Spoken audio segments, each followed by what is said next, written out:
What's up guys? I hope you are doing well. ये वीर welcome to stellar family. तो कैसे हो दोस्तों? मैं आशा करता हूँ शानदार तरीके से आप लोग अपनी लाइफ को एंजॉय कर रहे हो, अपनी सेहत, फैमिली और पढ़ाई का ध्यान काफी अच्छे से रख रहे हो।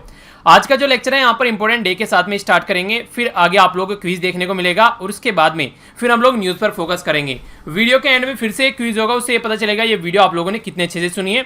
तो वीडियो टकटकी लगाकर आप लोगों को सुनिए ताकि वीडियो के एंड में जो क्विज हो उसका आंसर आप लोग अच्छे से दे सकें। और लेक्चर की पीडीएफ आप लोग टेलीग्राम से जाकर डाउनलोड कर सकते हैं और लेक्चर को सुनने के बाद में फीडबैक भी आप लोगों को देना है कि हाँ वीडियो अच्छी लगी या फिर अच्छी नहीं लगी है, जिससे आने वाले टाइम में इसमें और ज़्यादा इंप्रूवमेंट किया जा सके। अगर पसंद नहीं आती है तो तुरंत डिसलाइक किया करो वीडियो को, ठीक है? पसंद आती है तो ही लाइक करना है। तो आइए बात करते हैं यहाँ पर वर्ल्ड विंड डे के बारे में। विंड यानी कि हवा, तो यहाँ पर जो हवा है उसको एनर्जी के रूप में कन्वर्ट कर कर उसको यूज किया जाता है। और सबसे इंपॉर्टेंट फैक्ट क्या है, मान लीजिए आप लोग कोयला यूज कर रहे हैं तो एक टाइम पर खत्म हो जाएगा। क्रूड ऑयल, पेट्रोलियम, ये सारी चीजें आप लोग यूज कर रहे हैं तो एक टाइम पर खत्म हो जाती हैं। पर लेकिन आज की डेट में अगर आप लोग बात करें हवा, क्या हवा खत्म होने वाली है? जब तक यहाँ पर चीजें चलती रहेंगी हवा आप लोगों के लिए अवेलेबल रहेगी। सूरज की रोशनी क्या खत्म होने वाली है? तो ये कुछ ऐसे एनर्जी के सोर्स हैं, अगर इनको फोकस देकर हम लोग चलने लगे तो सबसे ज्यादा फायदा तो ये किसी भी कंट्री के ऊपर डिपेंडेंट नहीं रहना है। हमारी कंट्री है, हमारी हवा है, ठीक है? इसी के साथ में हमारी कंट्री है, हमारा सूरज है, हमारे यहाँ पर रोशनी पड़ रही है तो हम लोग उससे एनर्जी क्रिएट कर रहे हैं। तो सबसे इंपॉर्टेंट फैक्ट ये किसी कंट्री के ऊपर डिपेंडेंट नहीं रहना है। दूसरा इससे भी ज्यादा इंपॉर्टेंट फैक्ट ये है कि इन्वायरमेंट पर ये नेगेटिव नुकसान नहीं पहुंचाते हैं।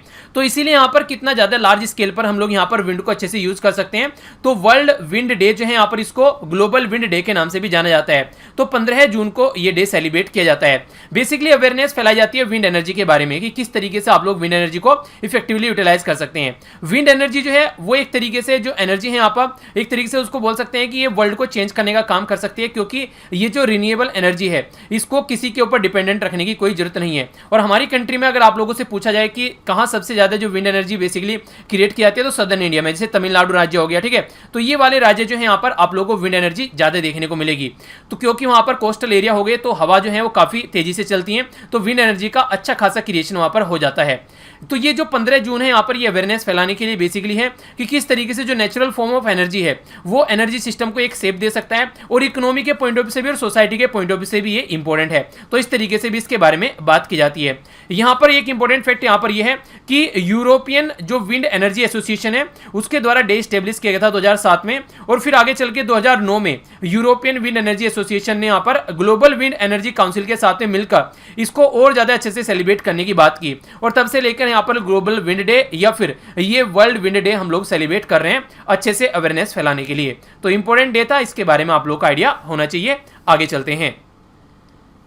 नेक्स्ट यहाँ पर एक इंपॉर्टेंट डे है आप लोगों के सामने, ये बात की जा रही है मार्टरडम ऑफ गुरु अर्जुन देव के बारे में। तो ये सिखिज्म है हमारी कंट्री में उससे रिलेटेड है और काफ़ी इंपॉर्टेंट है यहाँ पर, खासकर अगर आप लोग देखें हमारी कंट्री के हिस्ट्री के पॉइंट ऑफ व्यू से भी। तो यहाँ पर जो गुरु अर्जन देव थे उनके बारे में बात की जा रही है। तो 5वें गुरु ऑफ सिख इनको बोला जाता है। तो यहाँ पर इनकी शहादत हुई थी खासकर उस टाइम पर जब हमारी कंट्री में मुगल एम्परर एक तरीके से रूल किया करते थे।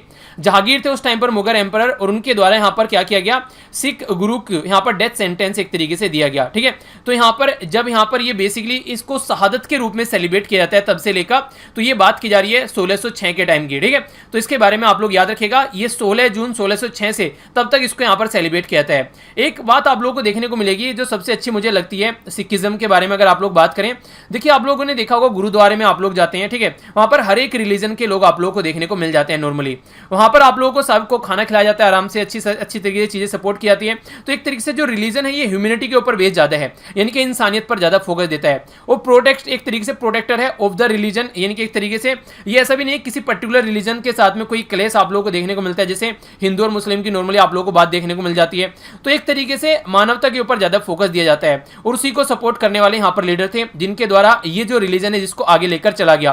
तो इसीलिए काफी इंपॉर्टेंट है यहाँ पर। तो ये डे जो है यहाँ पर ये सेलिब्रेट किया जाता है, ये खासकर अगर इसके बारे में आप लोग आइडिया रख सकते हैं। तो हिस्ट्री से रिलेटेड भी कई बार ये क्वेश्चन जो आप लोगों के जो एग्जाम होते हैं जैसे एसएससी या फिर बैंक में वगैरह में और यूपीएससी में भी थोड़ा सा अलग तरीके से ऐसे क्वेश्चन पूछे जा चुके हैं कि कौन से ऐसे मुगल एम्परर थे जिनके द्वारा जो सिख के 5th गुरु थे यहाँ पर उनको डेथ सेंटेंस यहाँ पर सुनाया गया था।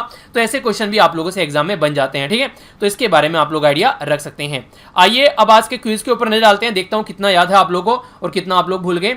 ये बेसिकली सैटरडे वाला है जो क्विज है आप लोगों को यहाँ पर डिस्कस कर रहा हूँ, क्योंकि यहाँ पर जो आप लोगों की संडे की वीडियो है वो इससे पहले मैं ऑलरेडी अपलोड कर चुका हूँ और ये आज की वीडियो आप लोगों की 15 तारीख की 14 जो जून की वीडियो है वो मैंने आप लोगों की लगभग दिन में अपलोड की थी, आफ्टरनून में, ठीक है।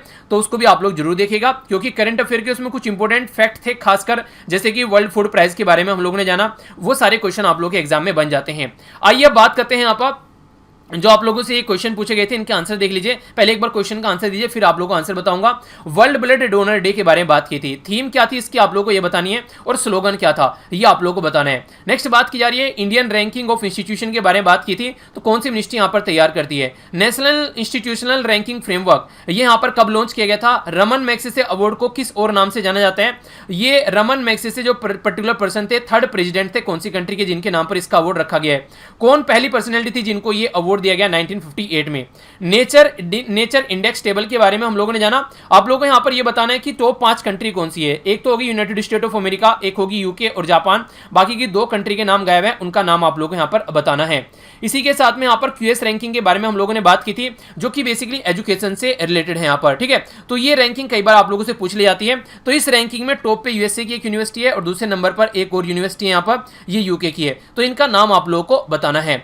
हमारी कंट्री टॉप 100 में भी देखने को नहीं मिलती है, इसीलिए सोचने के लिए हम लोग को मजबूर होना पड़ता है कि हमारा एजुकेशन आज के डेट में कहां पर स्टैंड कर रहा है, ठीक है। तो आइए इसके बारे में हम लोग जान लेते हैं। सबसे पहले जो थीम के बारे में बात करते हैं तो सेव ब्लड सेव लाइव्स, ठीक है। तो इसके बारे में बात की जाती है, कि अगर ब्लड अगर सेफ है तो लाइफ को आप लोग सेव कर पाएंगे। स्लोगन जो है वो है give blood and make the world A healthy place, यानी कि अगर आप लोग अपना खून देते हैं तो इस संसार को एक हेल्थी एक एरिया बना सकते हैं, जगह आप लोग बना सकते हैं। नेक्स्ट यहाँ पर इंडियन जो इंडिया रैंकिंग है for institution of higher education, ये आप लोगों को पता है एजुकेशन की बात की जा रही है तो मैं आप लोगों को हमेशा बोलता हूँ कौन सी मिनिस्ट्री होगी, तो यहाँ पर इसको कई बार एजुकेशन मिनिस्ट्री के नाम से भी आप लोग बोल देते हैं। इसको बोलते हैं ह्यूमन रिसोर्स डेवलपमेंट मिनिस्ट्री, ठीक है। तो ministry of human resource development. जो नेशनल इंस्टीट्यूशन जो रैंकिंग फ्रेमवर्क है यहाँ पर 2015 में इसको लॉन्च किया गया था, तो अब की बार 5वें नंबर की ये रैंकिंग यहाँ पर तैयार की गई है, तो इसलिए यहाँ पर बोला गया 5th कॉन्जुगेटिव एडिशन, ठीक है। रमन मैग्सेसे अवार्ड जो है इसको एशिया का नोबेल प्राइज के नाम से भी जानते हैं, तो ये भी आप लोग याद रखिएगा। जो रमन मैग्सेसे थे फिलीपीन के प्रेसिडेंट थे, जिनके नाम पर यह अवार्ड स्टार्ट किया गया। और इंपॉर्टेंट फैक्ट यहाँ पर क्या इसके बारे में, 1958 में जब पहली बार ये अवार्ड दिया गया तो हमारी कंट्री की पर्सनैलिटी थे विनोबा भावे, उनको ये अवार्ड दिया गया। अभी न्यूज में किस लिए इस अवार्ड को अभी प्रेजेंट नहीं किया जा रहा है इस साल के लिए, ठीक है। तो ये इंपॉर्टेंट फैक्ट है। क्या इससे पहले भी इसको अवार्ड को कभी प्रेजेंट नहीं किया गया है, अगर हां तो कितनी बार प्रेजेंट नहीं किया गया, अगर ना तो फिर कोई बात ही नहीं है, ठीक है। तो ये क्वेश्चन का आंसर भी मैंने आप लोगों को बताया था। नेचर इंडेक्स के बारे में हम लोगों ने बात की थी, टॉप पर चाइना, टॉप पर यूएसए, फिर चाइना, फिर जर्मनी, यूके और जापान। तो टॉप 5 कंट्री हैं जो कि यहां पर नेचर टेबल इंडेक्स में टॉप प्लेस पर हैं। नेक्स्ट क्यूएस रैंकिंग के बारे में बात करें तो Massachusetts institute of technology MIT जिसको आप लोग बोलते हैं, और दूसरा यहां पर ये है यहां पर सैंडफोर्ड एंड हार्वर्ड यूनिवर्सिटी। तो ये आप लोगों को देखने को मिलेगी फर्स्ट और सेकंड रैंकिंग पर, ठीक है। तो याद रखिएगा इसके बारे में भी कई बार क्वेश्चन बन जाता है। आइए अब आगे बढ़ते हैं। तो न्यूज़ है आप लोगों के सामने एक एक कर यहाँ पर देखते हैं, थोड़ा सा डिटेल में बातें करूंगा, कई सारी बातें आप लोगों को एक्स्ट्रा भी जानने को मिलेगी। जैसे कि बात की जा रही है central institute of medicinal and aromatic plants. तो मेडिसिनल यानी कि दवाई वाले, एरोमेटिक होते हैं सुगंधित प्लांट। तो इनके बारे में यहाँ पर एक फोटोग्राफी कंपटीशन देखने को मिल रहा है, जो कि मेडिसिनल और ऑटोमेटिक जो एरोमेटिक ऑटोमेटिक नहीं एरोमेटिक प्लांट जो होते हैं उनके बारे में बात करता है, यानी कि एक तरीके से कैसे उनको कंजर्व किया जा सकता है, क्योंकि ये काफी इंपॉर्टेंट है। तो इसकी थीम जो रखी गई है वो बोला गया यहाँ पर कि know your medicinal aromatic plants, यानी कि उनके बारे में जानो, जब जानोगे तभी तो चीजों को सेव कर पाओगे, अगर जानोगे नहीं तो कैसे सेव कर पाओगे।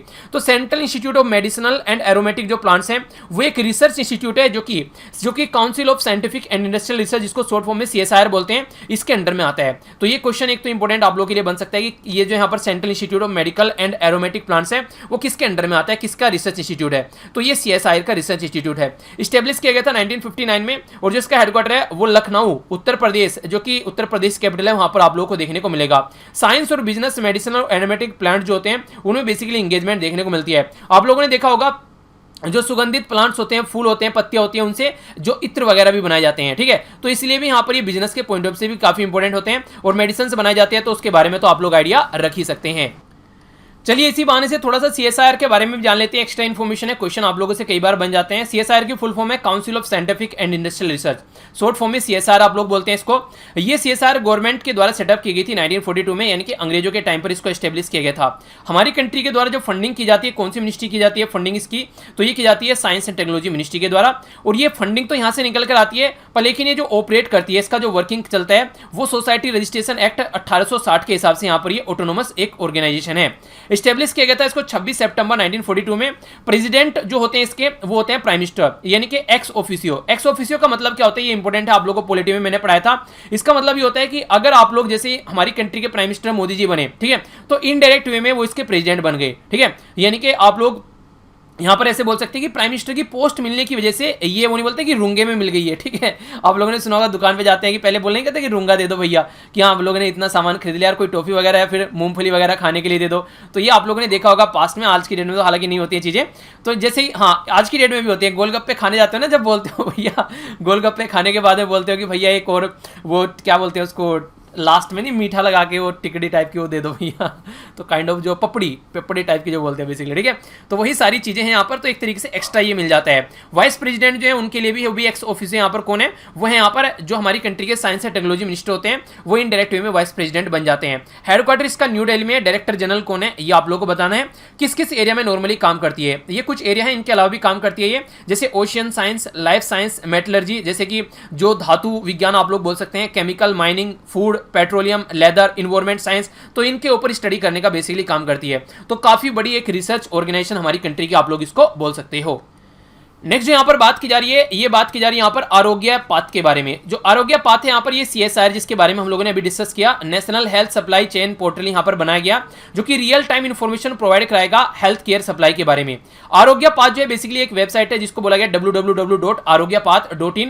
ये वेब बेस्ड सोल्यूशन है जो कि हेल्थ केयर सप्लाई चेन के बारे में, जो कि यहाँ पर बताएगा बेसिकली कि किस तरीके से मैन्युफैक्चर हो रही है, उससे रिलेटेड जो चीजें हैं, कैसे सप्लाई हो रही है, कस्टमर पर इसका क्या इफेक्टिवली किस तरीके से डील की जा रही है, खासकर कोविड-19 के साथ में डील करने वाली। जैसे आप लोग देखते हैं कि पर्सनल प्रोटेक्टिव इक्विपमेंट, सैनिटाइजर वगैरह जो हो गए, ये सारी चीजों की सप्लाई के बारे में भी आप लोग बात कर सकते हैं, ठीक है। जैसे कि यहाँ पर चीजें जो अवेलेबल कितनी है और कितनी अवेलेबल नहीं है। तो national health care supply chain जो पोर्टल है यहाँ पर, उसके बारे में बात की जा रही है। तो ये कोविड-19 पेंडेमिक जो देखने को मिलता है, तो उसके चलते यहाँ पर एक सप्लाई चेन मेंटेन रखनी है। पब्लिक प्लेटफॉर्म जो है वो एक तरीके से हेल्प करेगा, जैसे hospital, pathology, laboratory, research institute, medicine, medical college, यहाँ पर इसी के साथ में जो बेसिकली ये पेशेंट्स, तो सबके ऊपर फोकस देकर चलता है। विजन बेसिकली यही है कि मैनेज किया जा सके और एक तरीके से फोरकास्ट किया जा सके डेटाबेस का, ताकि उसके बेस पर चीजें को हम लोग मेंटेन रख सकें।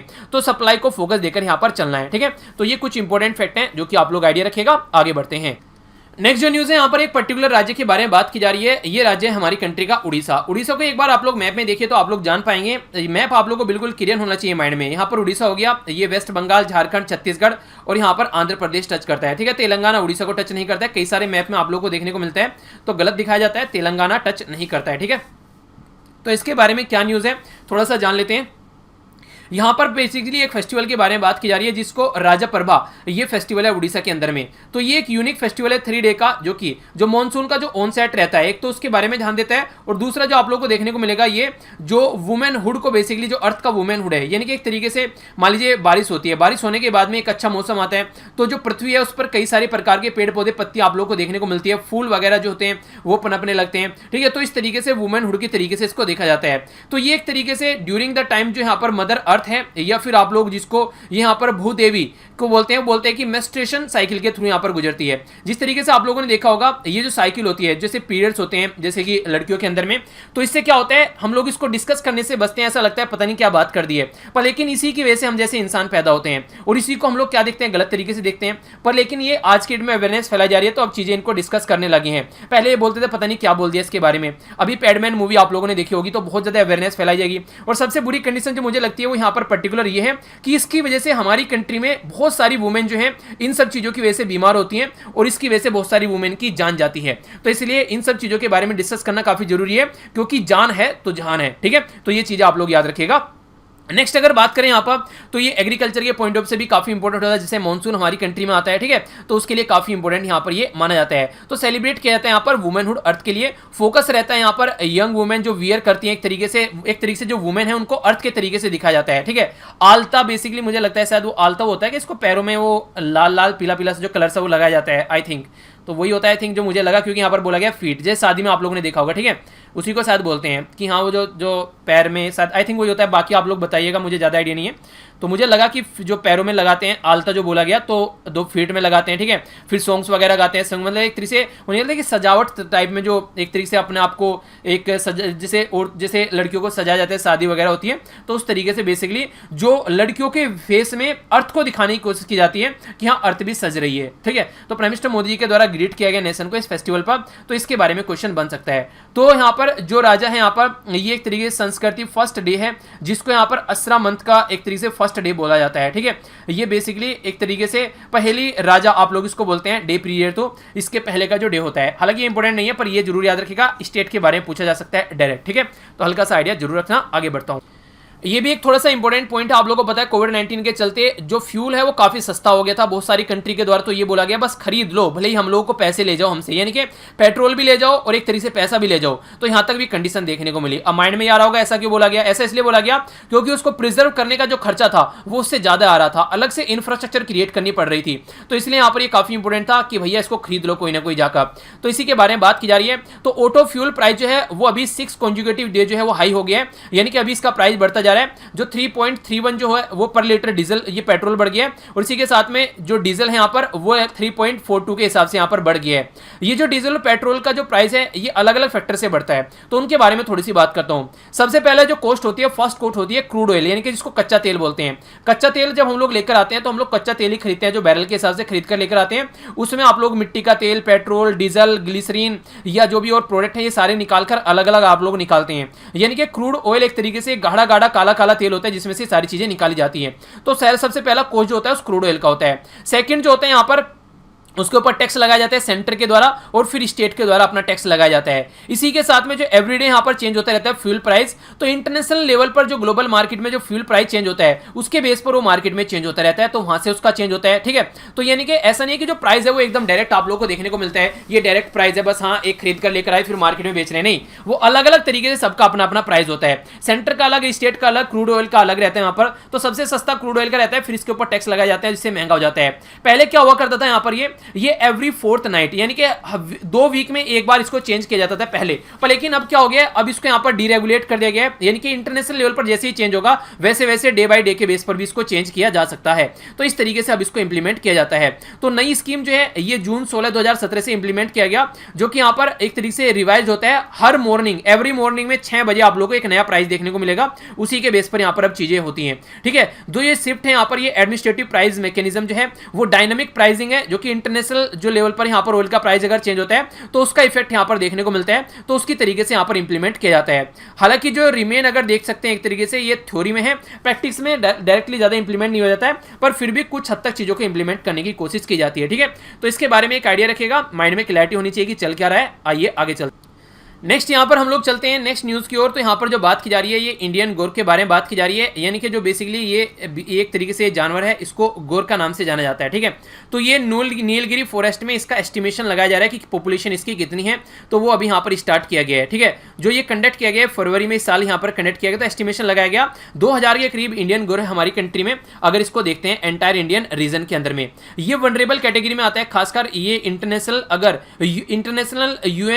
Union for conservation of nature, जिसको शॉर्ट फॉर्म में आप लोग IUCN बोलते हैं। तो IUCN की रेड लिस्ट में आता है। IUCN एक ऑर्गेनाइजेशन है जो कि यहाँ पर लिस्ट तैयार करती है कि कौन कौन सा जानवर कौन कौन सी कैटेगरी में आता है, तो इसको रेड लिस्ट में रखा गया है, यानी कि खतरनाक सिचुएशन आप लोग बोल सकते हैं। India, China, Thailand, Malaysia, Bangladesh, Bhutan, Nepal, ये ऐसी कंट्री है जहां पर ये जानवर पाया जाता है। वेस्टर्न घाट में सदर्न इंडिया में अगर आप लोग देखेंगे, ये यहाँ पर जो मोस्ट एक्सटेंसिव, जो स्ट्रॉन्ग होल्ड वाला, ये बेसिकली यहाँ पर पर्टिकुलर एरिया में देखने को मिलते हैं। तो ये पर्टिकुलर एरिया यहाँ पर बताए गए हैं, जैसे वैनाड हो गया, नगर होल हो गया, मुद्र यहाँ पर ये हो गया मुदुमलाई, ठीक है, बांदीपुर कॉम्प्लेक्स, तो यहाँ पर देखने को मिलता है। एक और इंपॉर्टेंट क्वेश्चन आप लोगों के लिए बन सकता है कि ये जो एनिमल है किस किस स्टेट का ये एनिमल बोला जाता है, स्टेट एनिमल, तो गोवा और बिहार, ठीक है। तो गोवा और बिहार में अगर कोई पूछे कॉमन क्या है, तो यहाँ पर यह गोर, ठीक है। तो इसके बारे में आप लोग याद रखिएगा। नेक्स्ट यहाँ पर ये one of the largest species है अमंग वाइल्ड कैट, ठीक है। ये यहाँ पर जो एक तरीके से आप लोग देखते हैं, जो यहाँ पर एक आप लोगों के सामने, और इसी के साथ में यहाँ पर कॉमन नेम जो है इंडियन गोर या फिर गोर साइंटिफिक नेम है बोस गोरस के नाम से इसको जानते हैं। तो ये इंपॉर्टेंट फैक्टर्स के बारे में जो आइडिया होना चाहिए। आगे नेक्स्ट जो यहाँ पर बात की जा रही है, ये बात की जा रही है रिजर्वेशन के बारे में। रिजर्वेशन को बोला जा रहा है कि सुप्रीम कोर्ट के द्वारा कोई फंडामेंटल राइट नहीं है। हमारा संविधान जब बनाया गया उस टाइम पर सबसे पहले फोकस दिया गया कि जो रिजर्वेशन है वो यहाँ पर लगभग 10 साल के लिए रखना है, उसके बाद में सोसाइटी में इक्वलिटी आ जाएगी और उसके बाद में ये रिजर्वेशन जैसी चीजें आप लोगों को हटाने देनी है। पर लेकिन रिजर्वेशन आज के डेट में लोगों की नसों में भर दिया गया पॉलिटिकल पार्टीज के द्वारा, और इवन ऐसा भी हो रहा है कि अगर कोई रिजर्वेशन के बारे में बात भी करता है, उसको हटाने के बारे में, कम करने के बारे में, तो वो पॉलिटिकल पार्टी इलेक्शन में हार जाती है। अब उनके लिए वो चारा बन चुका है, उसके ऊपर इलेक्शन तक लड़े जाते हैं रिजर्वेशन के ऊपर। तो इस हद तक यहाँ पर ये लोगों के अंदर घुस चुका है रिजर्वेशन आज की डेट में। पर लेकिन इसका कोई मुद्दा नहीं था हमारी कंट्री में। जो संविधान निर्माता थे उनके द्वारा ये बोला जा रहा था कि रिजर्वेशन को साइड में रखकर चलना है, ताकि बस इस तरीके से देखा जा सके कि हाँ कैसे आप लोगों को, जनता को इक्वलिटी सोसाइटी में प्रोवाइड करानी है। पर आज की डेट में रिजर्वेशन जो है वो 50% से भी ऊपर पहुंच चुका है कई सारे एरिया में। जैसे तमिलनाडु में 69% रिजर्वेशन देखने को मिलता है। OBC, SC, ST, with in this OBC जो है लगभग 50% के करीब रिजर्वेशन आप लोगों को देखने को मिलता है। अगर मेडिकल सीट निकल कर आ रही है सेंट्रल गवर्नमेंट इंस्टीट्यूशन को अगर छोड़ दिया जाए तो 50% सीट जो है वो ओबीसी के हिस्से में यहां पर जाएंगी। तो यहां से देखने को मिलता है कि जो दूसरा तबका है सोसाइटी का, उनको फिर कितनी चीजें अवेलेबल हो पा रही हैं। तो इसलिए रिजर्वेशन जो है वो कहीं ना कहीं एक अलग तरीके से यहां पर सोसाइटी पर इंपैक्ट डाल रहा है। तो लोगों ने क्या सोचना स्टार्ट कर दिया कि अगर रिजर्वेशन हम लोग को नहीं मिल रहा है तो सुप्रीम कोर्ट में चले जाते हैं। तो सुप्रीम कोर्ट ने बोला कि फंडामेंटल राइट का अगर हनन होता है आप लोगों का तो सुप्रीम कोर्ट में आप लोगों को आना है। रिजर्वेशन नहीं मिल रहा है तो सुप्रीम कोर्ट में नहीं आना है, क्योंकि reservation is not a fundamental right. ठीक है, तो यहां पर आर्टिकल 32 है हमारे संविधान में, आप लोगों को पता है। पार्ट 3 में जब आप लोग देखेंगे तो आर्टिकल 12 से लेकर आर्टिकल 35 तक हमारी कंट्री में फंडामेंटल राइट है। उसमें आर्टिकल 32 आप लोगों को ये पावर देता है ताकि फंडामेंटल राइट का हनन हो रहा है तो आप लोग कोर्ट में जा सकते हैं। तो इसी के बारे में बात की जा रही है। तो फरवरी में भी सुप्रीम कोर्ट के द्वारा यहां पर बोला गया था कि no fundamental right to claim reservation, यानी कि कोई फंडामेंटल राइट नहीं है कि रिजर्वेशन क्लेम करते हैं। ठीक है, तो इस तरीके से ये सही नहीं है। तो यहां पर ये बातें बोली जा रही है कि claim reservation in public jobs और no court can order state government को आप लोग रिजर्वेशन प्रोवाइड कराओ, कि कोई कोर्ट भी ऑर्डर नहीं दे सकता है कि आप लोग स्टेट गवर्नमेंट को रिजर्वेशन प्रोवाइड कराओ। ठीक है, फंडामेंटल राइट का हनन होगा तो कोर्ट जरूर बोल देगा, पर लेकिन रिजर्वेशन नहीं मिल रहा है तो इसमें कोर्ट कुछ नहीं बोलेगा। ठीक है, तो ये एक इंपॉर्टेंट फैक्ट है जो याद रखेगा। आइए देख लेते हैं क्या क्या डिस्कस किया। वर्ल्ड विंड डे या फिर ग्लोबल विंड डे के बारे में जाना। नेक्स्ट जो इंपॉर्टेंट डे जाना हम लोगों ने यहाँ पर ये गुरु अर्जन देव जी के बारे में जाना, तो इंपॉर्टेंट है, याद रखना। इसी के साथ में आज का क्विज देखा, उसके बारे में उसका आंसर देखा। नेक्स्ट आप लोग यहाँ पर देखने को मिला यहाँ पर जो हम लोगों ने central institute of medicinal and aromatic plants के बारे में जाना। नेक्स्ट हम लोगों ने यहाँ पर एक और न्यूज जानी सीएसआईआर से रिलेटेड, और फिर हम लोगों ने डिटेल में सीएसआईआर के बारे में भी जाना। इंपॉर्टेंट क्वेश्चन बन जाता है, याद रखना। नेक्स्ट हम लोगों ने यहाँ पर ये जाना राजा प्रभा के बारे में। ठीक है, तो क्वेश्चन आप लोगों से बन सकता है क्या है, किस लिए न्यूज में है। नेक्स्ट यहाँ पर हम लोगों ने जाना कैसे जो डीजल और पेट्रोल के प्राइस देखने को मिलते हैं। इसी के साथ में इंडियन गोर के बारे में जाना, जो उसके ऊपर स्टडी की जा रही है, वो सारी चीजें देखिए। और नेक्स्ट हम लोगों ने रिजर्वेशन के बारे में ये सारी चीजें आप लोग को जानने को मिली। तो ये था टोटल आज का डिस्कशन। आइए अब आज का क्विज देख लेते हैं जो कि आप लोग को अटेम्प्ट करना है। सबसे पहले बात की जा रही है विंड डे, जिसको ग्लोबल एनर्जी डे के बारे में बात करते हैं। तो यूरोपियन विंड एनर्जी के साथ में कौन सी एजेंसी मिलकर इसको सेलिब्रेट करती है। जो यहाँ पर 5th गुरु थे यहाँ पर सिखिज्म के, तो किसके द्वारा उनको डेथ सेंटेंस का ऑर्डर दिया गया, ये आप लोगों को बताना है। CIMAP इसकी फुल फॉर्म आप लोगों को बतानी है। थीम क्या है यहाँ पर बेसिकली ये आप लोगों को बतानी है इससे रिलेटेड। ठीक है, सेंट्रल जो यहाँ पर council of scientific and industrial research है किस मिनिस्ट्री के अंडर में आती है। राजा प्रभा जो है वो किस राज्य में सेलिब्रेट किए जाते हैं। गोर जो है कौन कौन से राज्य का स्टेट एनिमल है। कौन सा आर्टिकल यहाँ पर फंडामेंटल राइट को इंप्लीमेंट करने की बात करता है। अगर लेक्चर पसंद आए तो ही लाइक करना है, ये फीडबैक आप लोगों का। अगर पसंद नहीं आया तो डिसलाइक करके जाना आप लोगों को। अगर डिसलाइक किया तो फिर कमेंट बॉक्स में बताइएगा डिसलाइक क्यों किया, ताकि आने वाले टाइम में इंप्रूव कर सके।